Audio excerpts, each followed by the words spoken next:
Oi pessoal, me chamo Rodrigo Freire, sou professor aqui da FADAT e estamos iniciando mais um Conversas Acadêmicas, episódio 14. E hoje aqui comigo eu trouxe a aluna Sofia Holanda, que é presidente do Centro Acadêmico de Farmácia. Olá, Sofia. Oi pessoal, é um prazer imenso estar aqui participando do Conversas Acadêmicas, né? Uma troca de conhecimento e representando, né, os alunos da farmácia. Eu, como aluna do 5º semestre, né, da turma mais antiga, me sinto muito privilegiada. Isso. E hoje aqui nós trouxemos o estimado professor Leandro, que veio para falar sobre um tema importantíssimo que a gente vai já revelar para vocês. O professor Leandro é professor aqui da casa, é farmacêutico e um importante aliado na saúde pública regional. Então, seja bem-vindo, professor. Obrigado, professor Rodrigo. Sofia, muito obrigado também pela sua colaboração como centro acadêmico. Nós, como professores, nós contamos muito com o centro acadêmico, né? E a você que nos assiste, muito obrigado também pela audiência. Espero que esse diálogo, né, essa conversa seja assim, bem legal, bem cheia de informações e cheia de riquezas, não apenas dentro da profissão farmacêutica, mas também em todo o âmbito da saúde, para colaborar também no Conversas Acadêmicas desta instituição que já tem feito grande diferença na formação de seus alunos. Então hoje nós iremos conversar sobre um tema que é muito importante para os brasileiros e poucos sabem, né, da importância dele, que é o mercado farmacêutico e o papel do farmacêutico na saúde pública. E é por isso que o professor Leandro está aqui para explicar melhor para a gente, mais detalhadamente sobre esse assunto. Muito bem. Então, gente, o que entende-se por mercado farmacêutico em duas nuances específicas. A primeira, essa nuance mais abrangente, é tratado sobre a atuação do farmacêutico. Então, onde o farmacêutico está inserido? O mercado de trabalho farmacêutico. É importante, desde a graduação, que os alunos tenham esse entendimento. Por quê? Porque a partir desse entendimento, o farmacêutico, né, o futuro farmacêutico, enquanto aluno, ele pode tomar posse, né, da sua área de atuação. E já na graduação, buscar especializar, desenvolver expertises específicas para cada área de atuação. A gente não pode ser farmacêutico de todas as áreas, né? Mas, com certeza, ao longo da graduação, a gente vai se especializando naquilo que a gente se interessa mais. É claro que, quando a gente se forma, a gente muitas vezes não vai poder escolher para onde é que vai trabalhar. Mas, no que diz respeito à especialização, no que diz respeito ao aprimoramento de expertise, é na graduação que a gente já vai lançando o olhar para dentro do mercado farmacêutico, né? E outro termo que pode ser usado no mercado farmacêutico é esse comercial, né? Que trata sobre essa logística, tanto da parte de produção, comercialização e transporte de produtos farmacêuticos, de produtos tecnicamente elaborados, de insumos farmacêuticos, né? Então, a gente tem essas duas áreas. Quando a gente traz isso para a saúde pública, aí muitas vezes as pessoas meio que separam, né? O Sistema Único de Saúde aqui no Brasil é um dos que utilizam mais destes recursos, porque eles compram de uma escala significativa.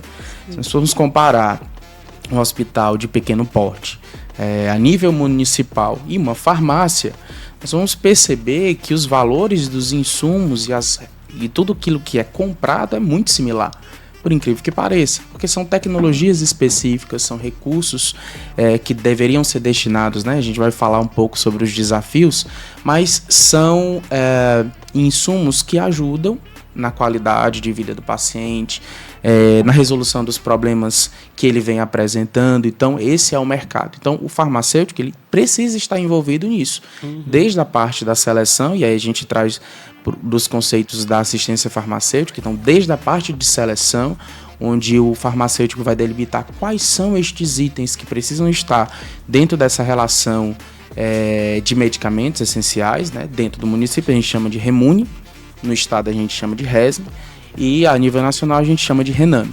Então o farmacêutico ele ocupa e ele precisa ocupar um papel de significativo, assim, ele precisa saber a importância dele nesse setor, né? Porque quando ele seleciona, e se ele seleciona bem, a gente vai conseguir responder aos 2 princípios da assistência farmacêutica, que é o acesso ao medicamento e o uso racional.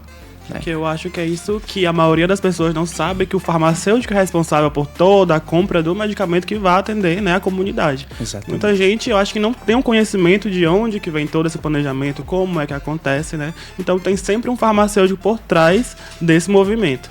Exatamente. O farmacêutico é esse profissional muitas vezes escondido. Isso. Sim. Ele trabalha escondido. Tem muitas pessoas que às vezes não sabem nem dizer o que um farmacêutico faz, né? As pessoas são muito leigas em relação ao que o farmacêutico faz, qual a importância que o farmacêutico tem. Exatamente. Então, o que vai fazer a diferença é esse profissional diferenciado. Né? Assim, é redundante, mas precisa ser falado. Óbvio, muitas vezes precisa ser falado. O que faz a diferença, o que faz com que a população conheça os profissionais é a expertise, é o diferencial, né? Dentre o meio. Não, quem é aquele profissional? Por que ele faz isso e os outros talvez não faziam, né? Quem é aquele profissional diferenciado?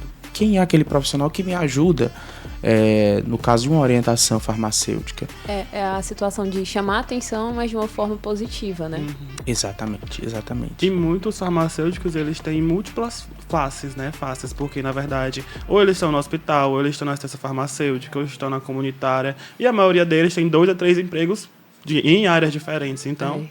E muita gente ainda não sabe onde a gente está inserido, né? Exatamente.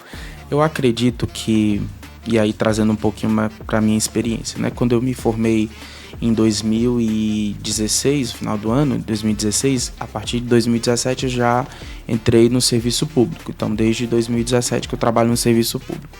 Comecei trabalhando no NASF, né? E aí era mais a realidade da atenção primária à saúde, parte de gestão em saúde, né? Comecei ia compondo a equipe, depois passei para coordenador da equipe, coordenava o NASF.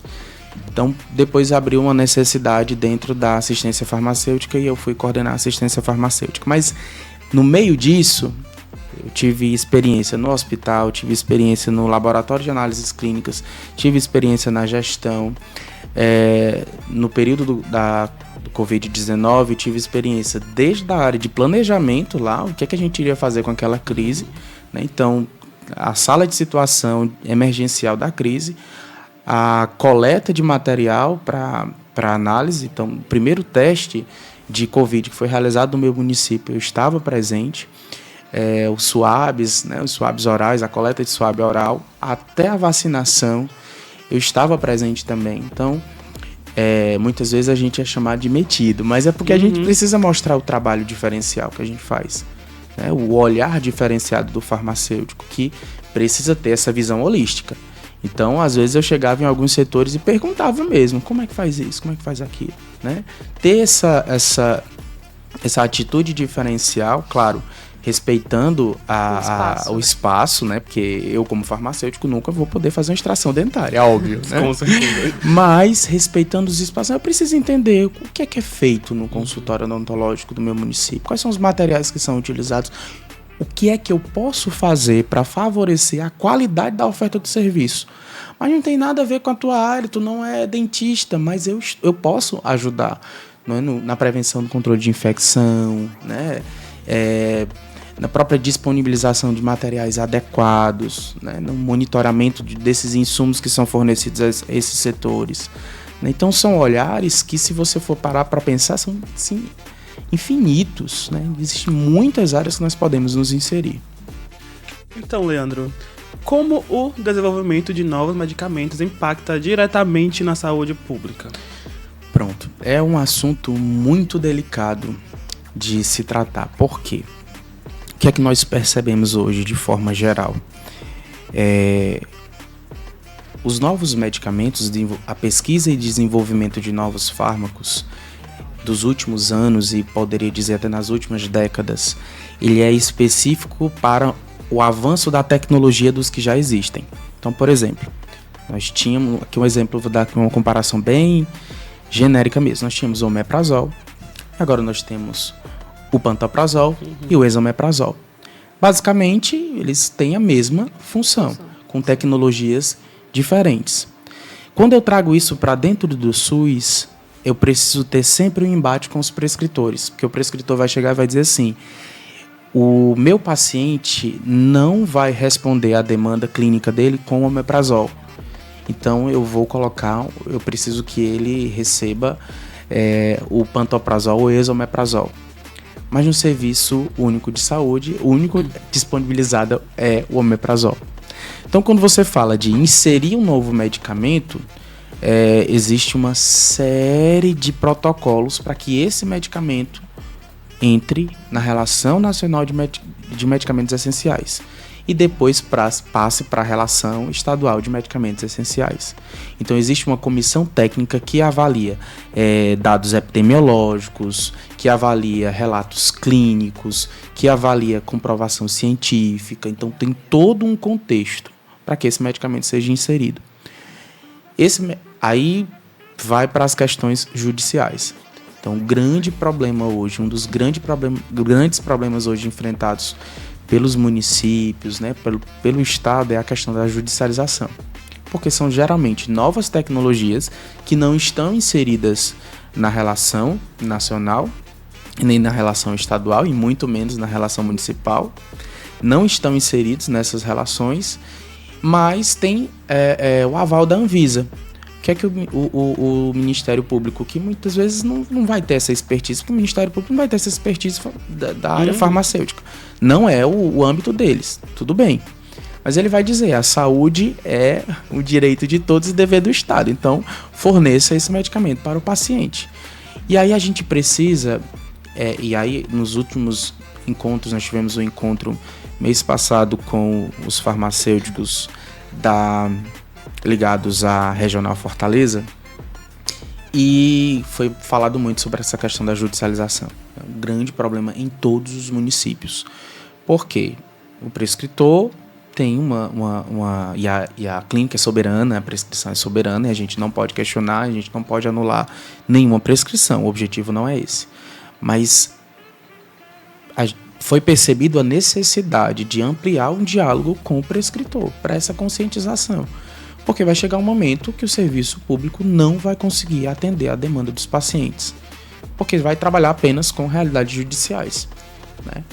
E essas tecnologias, esses medicamentos, cada vez mais avançados no sentido do próprio mercado, das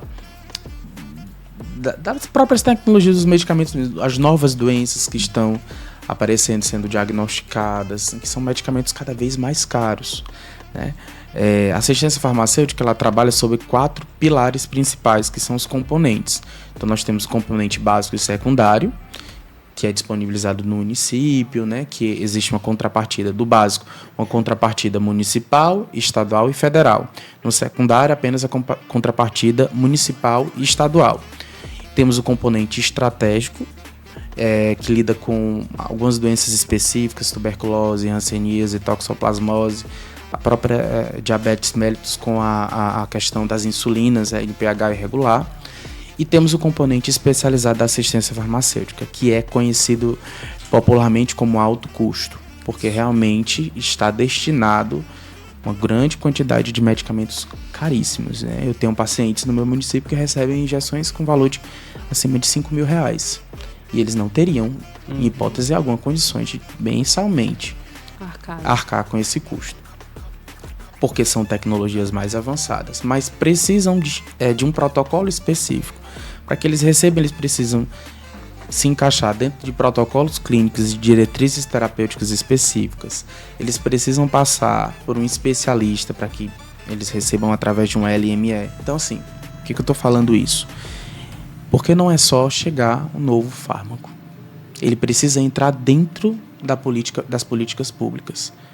Então a gente entra num desafio imenso. Nós tivemos um exemplo esses dias de uma paciente com indicação para o canabidiol.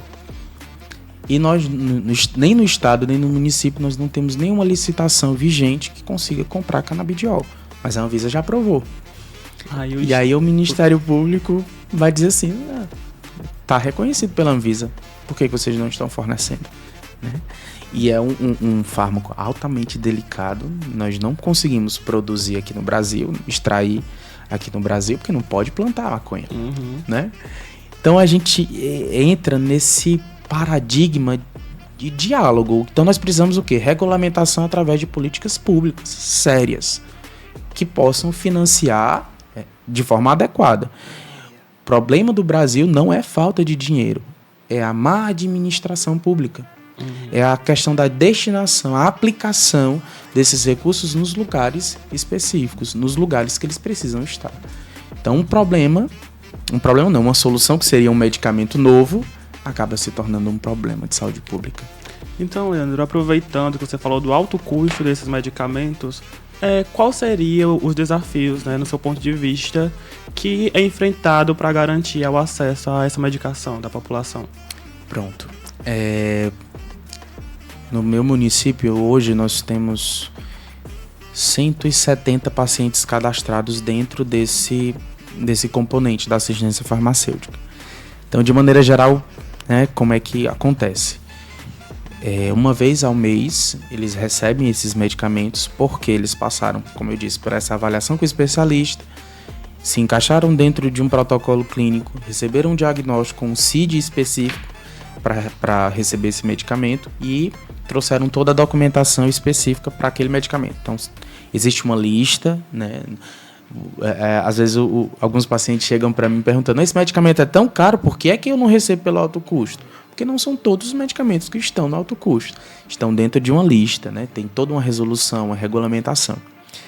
E aí eu coloco esses pacientes no sistema, né, para que a nível regional eles sejam avaliados e, se forem autorizados, recebimento desses itens, uma vez ao mês, eu recebo estes itens e faço a distribuição, né, com a orientação, ou para o paciente ou para um responsável legal por ele. Mensalmente, uma data fixa. Quais são os problemas que eu consigo encontrar em um município pequeno, né? Meu município tem pouco mais de 20 mil habitantes. Os problemas que eu encontro diariamente, mensalmente, né? A questão da adesão à farmacoterapia, porque, por exemplo, eu marco sempre o dia para que eles venham buscar. E às vezes os pacientes vêm 1 semana, 2 semanas depois.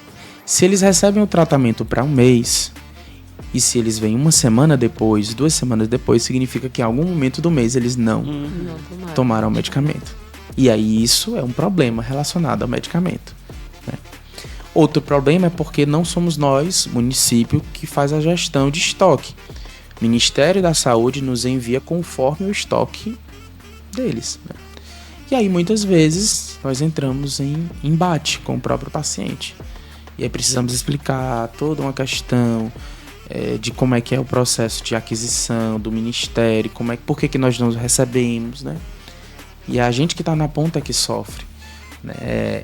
Dentro do componente especializado, nós temos muitos pacientes com problemas de saúde mental, né? Nós temos dentro desse componente, pelo menos 80% dos meus pacientes estão ligados aos CAPS, né? ao CAPS.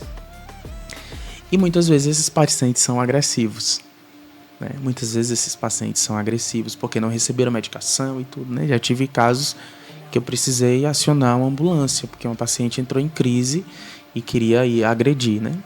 Claro, a gente entra na sensibilidade também, que a gente entende que não é porque a paciente quer, né? E outros problemas é a questão eu acredito que precisaria de uma atualização tecnológica. Porque, por exemplo, o paciente recebeu o medicamento, eu preciso receber no sistema, dar a dispensa 1 por 1, e cada paciente precisa assinar um papel, uma folha A4, né? Num país que a gente já discute tanto a questão dos problemas ambientais, a gente discute tanto a questão da diminuição da burocracia em todos os setores, nós ainda temos muita burocracia nesse componente, porque é o Ministério da Saúde que financia. Então, muitas vezes, esses bloqueios gerados pelo Ministério da Saúde acabam sendo para diminuir a dispensação desses medicamentos. E tem pacientes que têm uma necessidade, né? Então, o principal é a questão da ingerência dos estoques. Nós, como farmacêuticos no município, nós não temos como gerir o estoque estadual nem federal. E é imprevisível. 5 dias antes de receber esses itens é que eu sei se vai ter ou não, né? E aí o município não pode entrar com a contrapartida, porque são medicamentos caros, né? A gente falou aqui de injeções de 5 mil, 6 mil reais, né? Então a gente tem ainda essa fragilidade. Percebi um aumento significativo, principalmente depois da pandemia. Muitos itens, tanto de saúde mental, mas também itens ligados ao tratamento de artrite reumatoide. Um aumento significativo mesmo, assim. Eu tinha, quando eu entrei para coordenar assistência farmacêutica, eu tinha 36 pacientes, né? Hoje, 2 anos depois, quase 3 anos depois, subiu para 170. Então disparou. Disparou. E não apenas dentro do componente especializado, mas na assistência farmacêutica básica e secundária também. Disparou. E não apenas os ligados à saúde mental, mas todos os medicamentos. Nós tivemos um aumento significativo no consumo. Pessoas que tinham diabetes, que conseguiam controlar por hipoglicemia antioral, tiveram que passar para insulina também, né? Agravaram a situação. A questão da hipercolesterolemia, muitos pacientes agravaram a situação. E a questão do financiamento não acompanhou esse crescimento. Então nós temos falta de medicamentos, né? E aí não é uma questão política, né? É uma questão de diminuição. O financiamento precisa acompanhar o consumo. Porque chega um momento que a gente vai entrar em colapso. Não vai conseguir atender a demanda. Então, Leandro, como funciona esse processo de regulação, né? E quais são as principais agências que estão envolvidas em todo esse processo? Então, antes de responder, talvez seja importante ressaltar, nós temos como coordenadora da Secretaria Executiva de Políticas Públicas do Estado do Ceará uma farmacêutica, que é a doutora Maria Valdelice, que é uma profissional que tem uma larga experiência em saúde pública e tem atuado de forma significativa para o desenvolvimento de políticas públicas dentro do serviço de saúde no estado do Ceará. E a coordenadora também da COPAF, que é a doutora Fernanda, a gente teve um encontro recentemente com os farmacêuticos e ela passou uma pequena atualização de como é que anda esse processo de implementação de uma nova droga, de um novo medicamento dentro da relação estadual. Primeiro, as empresas que regulamentam, né, as instituições que regulamentam no Brasil os medicamentos, que aprovam os medicamentos para o uso no Brasil é a Anvisa. Ela é a mãe de toda a regulamentação, né? E aí a gente vai trazer, antes da Anvisa aprovar, a gente sabe como é que é o desenvolvimento do fármaco, né? Desde da fase não clínica, do desenvolvimento do medicamento, da fase clínica propriamente dito, do pós-mercado, que é onde a farmacovigilância vai entrar para verificar se há problemas relacionados ao medicamento e tudo. Então, em todas essas etapas, o farmacêutico dentro da Anvisa tem a função de observar como é que está esse procedimento, como é que está sendo feito o desenvolvimento desse fármaco. Depois de tudo isso, né, depois de toda essa parametrização, essa verificação, se o medicamento realmente for aprovado, aí uma comissão, né, de farmácia terapêutica, que é eleita, que hoje no estado do Ceará nós temos 9 profissionais dessa comissão de várias áreas específicas da saúde, não só farmacêuticos. Eles vão sentar e vão começar a dialogar. De 2 em 2 anos, se eu não me engano, os farmacêuticos dos municípios eles recebem um questionário para sugestões de medicamentos para implementar. Por quê? Porque somos nós, a nível municipal, que conhecemos a demanda. Então, se eu começo a perceber a prescrição específica de um item que não está na minha relação, mas é uma prescrição rotineira, assim, os prescritores assim, estão prescrevendo muito mesmo. Eu começo a perceber, né, aquilo ali, o porquê, né?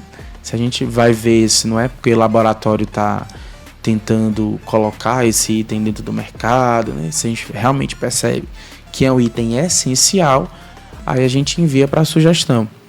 E aí essa comissão de farmácia terapêutica começa a avaliar os dados epidemiológicos, farmacoeconômicos, as linhas de cuidado, se eles atendem aos protocolos das linhas de cuidado, né? As evidências científicas, né, são avaliadas. A própria organização das ofertas de serviço, né, se eles conseguiriam ser inseridos de maneira que esse medicamento seja realmente distribuído para a população. Então, para inserir um novo medicamento na lista, não é responsabilidade só do município. Tem que ter toda uma equipe técnica, né? Nasce dessa equipe técnica. Essa equipe técnica, ela já puxa da Rename. Porque a RESM, ela pode até inserir um medicamento que não esteja na Rename, mas ela precisa ter um embasamento científico muito forte para incluir. Por que você está incluindo esse medicamento? Por esses fatores, né? E aí tudo é avaliado, a concentração, a forma farmacêutica, o laboratório, a viabilidade de aquisição, porque às vezes não é viável, né? A indústria não tem aqui suficiente. Então não consigo fazer um pregão de licitação para fazer a aquisição desse medicamento, porque não tem, né? Então avalia-se tudo isso, aí a comissão aprova ou não a inserção desse item dentro da RESM, né? E aí tudo isso é regulamentado, né? Primeiramente, a nível privado tem a Câmara de Regulamentação de Mercado de Medicamento, eles que vão definir precificação, eles que vão definir todos os trâmites legais, vão avaliar se está sendo feito da forma correta, e a Anvisa. Esses dois órgãos interministeriais, eles atuam muito forte nessa questão. Por quê? Se nós não colocamos ele no SUS, mas ele está aprovado pela Anvisa, então ele vai ser disponibilizado no mercado. Mas o uso racional do medicamento não é apenas uma atribuição do serviço público. O cuidado e o uso racional do medicamento, ele precisa estar respeitado a nível nacional. Não é porque a indústria consegue vender, não são porque as farmácias conseguem vender que pode ser vendido de qualquer forma. Então eles são regulamentados por esses órgãos, né? E é muito delicado isso é muito difícil de acompanhar, né? A gente observa muitas farmácias, sobretudo de um município pequeno, né? Que muitas vezes não respeitam essa legislação.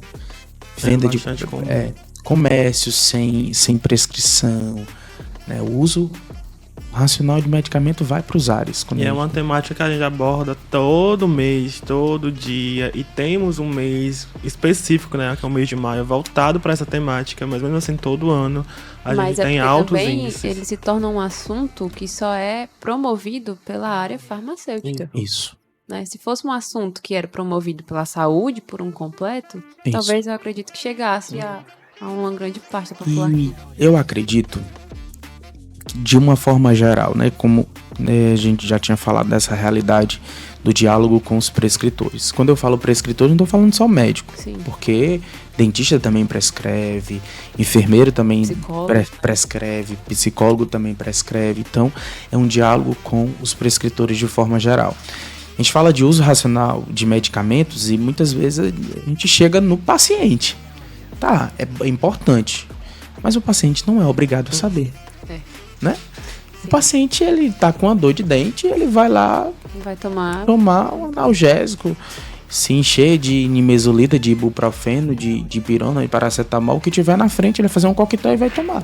Ele não é obrigado a saber.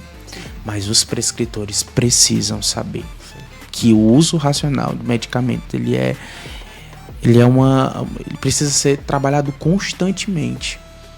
né? O uso racional de medicamentos. Nós estamos falando, por exemplo, né? Os meus alunos vão poder confirmar uma das teclas que eu falo muito, a questão do uso racional de antibióticos. Qual foi o último ano que foi desenvolvido um novo antibiótico? E as bactérias estão há anos-luz na sua evolução. Com certeza. Então a resistência bacteriana é culpa de quem? Do uso irracional de medicamento. Porque uma gripe ou uma dor de dente só consegue ser curado com uma amoxicilina, com azitromicina. Eu só fico bom 3 dias da azitromicina, tô boazinho. Mas é a resistência. E a resistência. E a gente vai trabalhar isso com quem? Quem dá a prescrição de azitromicina, porque tecnicamente nas farmácias não pode vender sem prescrição médica, na teoria. Então, Leandro, com o seu tempo já de atuação na saúde pública, quais seriam os desafios, tanto na distribuição quanto na logística desses medicamentos? Pronto. Eu acho que desses anos, o que eu tenho percebido de desafio, de uma forma geral, é porque a gente sempre tem que bater na tecla com os gestores da importância do medicamento, de forma geral. Desde a forma como ele chega no nosso município, até a forma como ele é administrado no paciente. Então, se eu tenho um suporte estrutural da CAF, por exemplo, né? Se eu tenho um suporte estrutural, se eu tenho espaços adequados, se aqueles medicamentos estão armazenados de forma correta, quando eu vou receber esses medicamentos, será que esse transporte é adequado? Então, assim, às vezes pode ser que se torne até cansativo para o farmacêutico ter que reafirmar isso várias vezes, né? Ter que reafirmar, olha, eu preciso de uma estrutura, eu preciso de financiamento, porque além de... não adianta ter só uma estrutura para receber o medicamento, eu preciso também do medicamento. Eu preciso de uma licitação, muitas vezes que a PPI, que é a Programação Pactuada Integrada, que é onde eu faço a programação da assistência farmacêutica básica e secundária, mas não vai atender 100% da minha demanda. Eu preciso abrir uma licitação extra com outros itens para atender a demanda do meu município. Então, tratar sobre isso com os gestores é um grande desafio, porque você tem que convencê-los com provas. Porque a maioria dos gestores não necessariamente entende nada de saúde. O prefeito não é obrigado a ser farmacêutico, nem médico. Eu preciso provar para ele que né? Eu preciso provar para ele o porquê. Então esse é um dos primeiros desafios. O segundo, e eu não diria subfinanciamento, eu diria dificuldade na administração e na distribuição de recursos em todas as esferas, seja na federal, municipal ou estadual. É um grande desafio, porque simplesmente a gente muitas vezes fica com as mãos atadas. Eu, por exemplo, eu faço uma programação, sempre no começo do ano, a gente faz a PPI pro ano todo.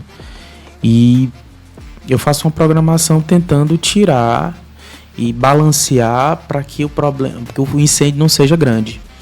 Então vou tentando fazer ali lá o agricultor que chama de aceiro, né? Tentando fazer o aceiro aqui e ali para que o incêndio, né? Para que os problemas não sejam grandes. Porque se eu tirar todo o recurso para comprar insulina, vai faltar, sei lá, vai faltar para a saúde mental. Se eu tirar todo o recurso para comprar medicamentos para hipertensão arterial, vai faltar para diabetes. Então eu preciso meio que entrar aí numa corda bamba de planejamento para atender o máximo de pacientes possível. E ainda assim encontrar momentos em que a nossa humanidade meio que chora, né? De você receber familiares, pais, mães, cuidadores. Só olha, eu não tenho condições de comprar um medicamento. Em outras palavras, a saúde é direito de todos e dever do Estado. Eu precisaria estar recebendo. Isso aqui é o que diz o SUS. Está lá, está na lei. Mas o subfinanciamento hoje é um desafio, né? É preciso pensar, né? Os gestores de todas as esferas precisam pensar em estratégias para financiar a saúde pública de uma maneira geral. seja nos procedimentos, seja na terapêutica. Porque não adianta diagnosticar se eu não tenho como tratar. Não adianta diagnosticar se eu não tenho como tratar. Então, todo investimento em hospital, todo investimento em tecnologia de diagnóstico, isso é ótimo. Mas se eu não tenho como tratar o meu paciente, eu deixo o cuidado em saúde dele na metade. Não consigo concluir. Ou mesmo, se é algo paliativo, se é realmente para promover a dignidade do paciente, eu não consigo efetivar, não consigo concluir esse objetivo, né? Então, o problema financeiro é... E para resolver um problema, se cria um outro problema, né? Porque teria que ter feito toda uma reavaliação de acordo com a demanda nacional, estadual, municipal, e aí uma famosa bola de neve, né? Que não tem fim, bem complicado. É uma discussão sem fim. E nesse ramo também é necessário a eficácia, né, da Central de Abastecimento Farmacêutico, né, que é a CAF. Que aí tem toda aquela importância nesse assunto que você acabou de falar, né, que se faltasse um medicamento, como exemplo, como você lidaria na falta de um medicamento e tá ali aquele paciente ali no balcão da CAF exigindo que aquele medicamento seja entregue, como é que você agiria? Já passei por situações assim bem delicadas mesmo com a realidade desses pacientes, né? Porque eu sempre converso com as pessoas que estão na minha equipe, né? Eu nunca digo que eu sou coordenador ou sou autoridade de ninguém, né? Nós somos uma equipe só. Eu digo, gente, o paciente que vem aqui, ele vem porque ele precisa. Ele não se daria ao incômodo, ao trabalho de se deslocar da sua casa, às vezes na zona rural, né? No nosso município nós temos tempo de deslocamento de mais de 2 horas. As pessoas saem das casas da zona rural e chegam lá. Então eles têm uma necessidade. A gente tem que fazer alguma coisa por eles. E é muito diferente de você dizer não tem. Ou você dizer, olha, infelizmente nos nossos estoques atuais nós não temos esse medicamento. É muito diferente. Às vezes o paciente com um não seco, ele sai completamente desnorteado, né? E além disso, não é que ele vai sair feliz porque disse, não tem, né? Fui caridoso. Não, ele vai sair feliz, não vai sair saltitante. Mas eu posso destinar ele a quem pode resolver o problema dele, né? Se eu consigo, né? E aí a nível regional, nós temos, em parceria com os farmacêuticos a nível regional, a gente sempre se socorre. Gente, por favor, alguém tem esse item que possa permutar, emprestar ou doar, porque tem uma demanda X específica, a gente faz muito isso, né? E isso não é ilegal, e existe uma regulamentação para essa questão de permuta, para atender a demanda do paciente, ou mesmo, caso esse item esteja faltando mesmo, orientar o paciente a procurar os seus direitos. Olha, infelizmente não tem como, você precisa procurar os seus direitos a nível judicial para que seja garantida a sua terapia, né? Em outros casos a gente também entra procure o secretário de saúde, veja o que ele pode fazer, né? E às vezes o secretário de saúde ele entra com outras formas de aquisição, ele consegue fazer, por exemplo, uma compra direta, né? Então, como CAF, nós não temos essa autonomia de fazer compra direta. Então precisa passar pelo setor de compras, que tem toda uma forma específica de trabalho regulamentada, e aí precisa dessa autorização do secretário de saúde.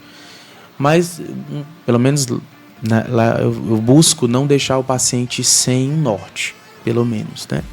Ou pelo menos uma previsão. Olha, hoje nós não temos esse item, mas eu estou esperando receber medicamentos na data X, e aí isso eu poderia procurar aqui na data Y para receber esse medicamento. Então, o lado humano precisa falar mais alto nesses momentos, sabe?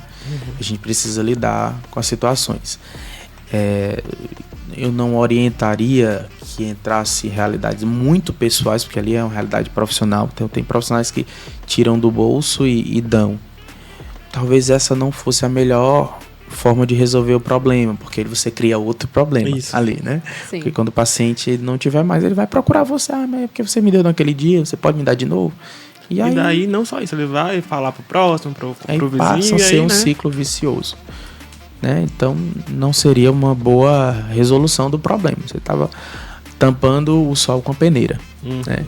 Mas o lado humano precisa. Né? Às vezes essas pessoas até mesmo têm condições de comprar, fazer um esforcinho ali. Às vezes eles vão comprar no cartão, vão fazer alguma coisa, que não vão parar de tomar, né, o medicamento, porque senão vão piorar o seu problema de saúde. E aí, às vezes, as pessoas só querem ser escutadas, né? As pessoas só querem ser escutadas. A maioria delas, né?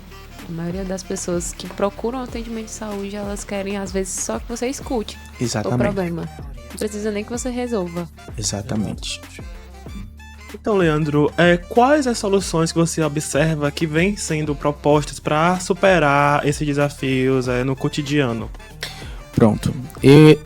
Eu acredito que a valorização profissional é sempre um bom caminho para resolver problemas. Quando você valoriza, quando você reconhece o profissional, ele trabalha melhor. E ele vai buscar ferramentas para que o serviço tenha a maior qualidade possível, né? Eu acredito que a resolução do Conselho Federal de Farmácia, né, a 586 de 2013, que regulamentou a prescrição farmacêutica, acho que foi um marco de valorização profissional significativo. Quando eu iniciei a graduação em 2012, nós ouvíamos falar sobre a prescrição farmacêutica, mas todo mundo dizia, isso nunca vai acontecer, os médicos não vão deixar a gente prescrever, né? E quando em 2013, enquanto eu ainda estava na graduação, aconteceu toda a regulamentação, a gente ficou assim impactado. A própria grade curricular ela começou a se moldar depois dessa, né? E as primeiras turmas de especialização em farmácia clínica começaram a aparecer. Inclusive eu fiz parte de uma das primeiras turmas de especialização em farmácia clínica e prescrição farmacêutica, porque é tudo muito, muito novo. E a gente começou a ser visto, né? Não como um profissional que fica atrás do balcão da farmácia, mas um profissional que senta, que conversa, que olha, que consegue fazer uma anamnese e consegue fazer uma avaliação, né? Mas são problemas menores, são problemas de saúde autolimitados. Eram medicamentos isentos de prescrição, mas a orientação. A orientação. E a gente começa pelo começo. Um começo, né? É uma porta que se abriu e, claro, muitos farmacêuticos aproveitaram e passaram por essa porta, alargando essa porta, trazendo diálogo. Abriu um precedente para o diálogo. Olha, tem um profissional aqui que pode fazer diferencial, né? Outra realidade, e isso é mais recente, mas que ultimamente tem sido tratado muito com relação ao piso salarial do farmacêutico, né? Então, hoje nós temos em diálogo no Congresso a Lei 1559 de 2021, mas que está sendo dialogada muito fortemente agora com relação à proposta do piso salarial do farmacêutico. Nós tivemos inicialmente o piso salarial da enfermagem, o piso salarial da enfermagem deu uma alavanca nos outros setores, né? Nos outros pisos. E eu acredito que quando você valoriza, e aí eu sempre dizia, na época do Covid, eu digo, olha, a valorização profissional não é um tapinha no ombro, obrigado porque você fez, muito obrigado porque você colaborou. Não. Isso não paga boleto, né?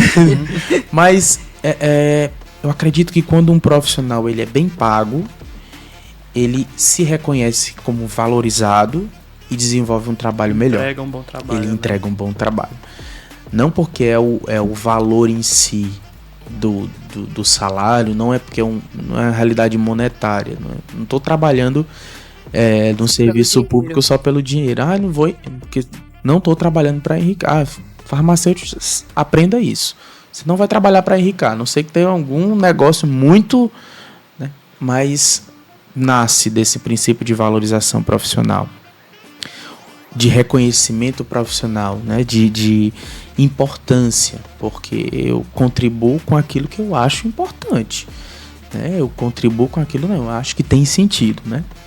E recentemente a aprovação do Ministério da Saúde das políticas e diretrizes nacionais do cuidado farmacêutico. né, foi um marco significativo nessas políticas que, unindo-se, né, à Política Nacional de Assistência Farmacêutica, destacaram dentro do SUS o farmacêutico, que não é aquele que fica escondido lá dentro da CAF, mas é aquele que atende também. É aquele que pode ter um consultório farmacêutico dentro do serviço público, que pode prestar orientação farmacêutica. Não é aquele que está escondido lá como bioquímico nas análises clínicas, é aquele que sai também do laboratório e olha para o paciente. Ela veio para realmente mostrar a importância do farmacêutico, né, nesse âmbito, né, que Exatamente. realmente fica escondido atrás da cortina. Então, acredito que é um grande passo que a gente está dando novamente. Um salto imenso. Porque você regulamenta. Não, o que essas diretrizes... a gente aprende até na graduação que você não registra, você não faz. Tudo precisa ser registrado. Quando essas diretrizes elas são colocadas, elas são oficializadas, você abre precedente para registrar dentro, inclusive, dos prontuários eletrônicos. Né? Você consegue registrar no prontuário eletrônico a atuação do farmacêutico. Pelo cartão do SUS do paciente, você consegue entrar no registro dos sistemas de informação e tá lá o dedo do farmacêutico, né? Ele está atuando. E como a resolução 586 do Conselho Federal de Farmácia abriu novas portas, essas diretrizes elas abrem várias outras portas do cuidado farmacêutico. Várias outras portas de uma área dentro da saúde que está uma das áreas que são mais aquecidas. Dentro dos serviços dos profissionais de saúde, o farmacêutico é um dos profissionais que estão em ascensão ainda. É uma velocidade muito alta.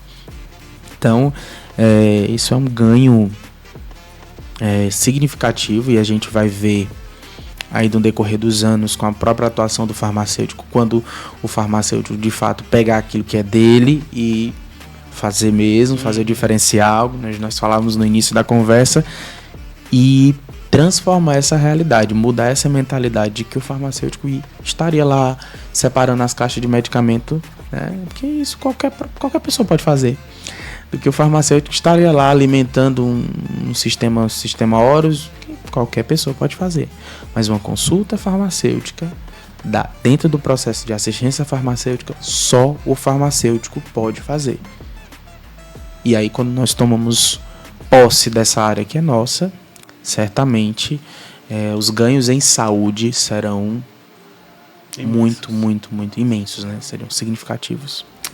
Então, eu gostaria de agradecer a presença da Sofia por ter feito companhia e ter ajudado aqui a entrevistar o professor Leandro. Agradecer ao professor por ter vindo, disponibilizado o seu tempo, né? Eu acredito que com essa conversa vai ficar mais detalhado a importância do farmacêutico para a comunidade que assistiu esse episódio. Então, professor, muito obrigado por estar aqui conosco. Vai ter mais vezes, não se preocupe, vamos lhe chamar mais vezes. Muito bem, é uma alegria, né? Eu que agradeço o espaço, né? A participação. Acho que eu sou apaixonado pela farmácia. Eu sou apaixonado. Às vezes as pessoas me perguntam, Leandro, qual é a tua área dentro da farmácia que tu gosta mais? Eu digo todas. Eu sou farmacêutico. Eu sou farmacêutico, eu gosto, né? Da saúde pública, das análises clínicas, da farmácia hospitalar. Eu gosto de falar sobre, porque por muitos anos nós fomos escondidos, né? Nós éramos e foi uma evolução, né? Porque nós éramos os boticários que tínhamos muitas atribuições, uns perdendo, e hoje nós estamos retornando. E é isso que é importante, né? Profissionais que queiram ser farmacêuticos, que falem com vontade que são farmacêuticos. Eu acho que é isso que faz a diferença. Exatamente. No cotidiano. Exatamente. E faz a diferença para o paciente. Isso. Faz a diferença para o paciente, né? A gente começa a atender pelo celular, né? Quando o paciente sabe se nós somos farmacêuticos, nos conhece e tem o nosso número, e ele diz, Leandro, tem esse exame aqui, dá uma olhada para mim. O que é que tu indica para isso? Né? Isso dá uma satisfação na nossa atuação. Então eu agradeço. Principalmente pra família, né? Que chega mensagens. Vê esse exame aqui pra mim, interpreta isso aqui pra mim, me diz o remédio. Demais. Já começaram a fazer isso comigo já. Já na graduação, né? Já na graduação. Mas é uma alegria, né? Eu acredito que a instituição, a FADAT, ela traz essa liberdade, essa qualidade no ensino para que esses profissionais eles se tornem cada vez mais diferenciados. Isso. Eles são lançados no mercado de uma maneira diferente. É isso que eu falo sempre para eles em sala de aula, que a gente não pode ser apenas mais um. A gente tem que se formar para fazer a diferença na vida de quem a gente vai conhecer, né, de cada paciente. Isso é verdade. Então, muito obrigado mesmo pelo convite.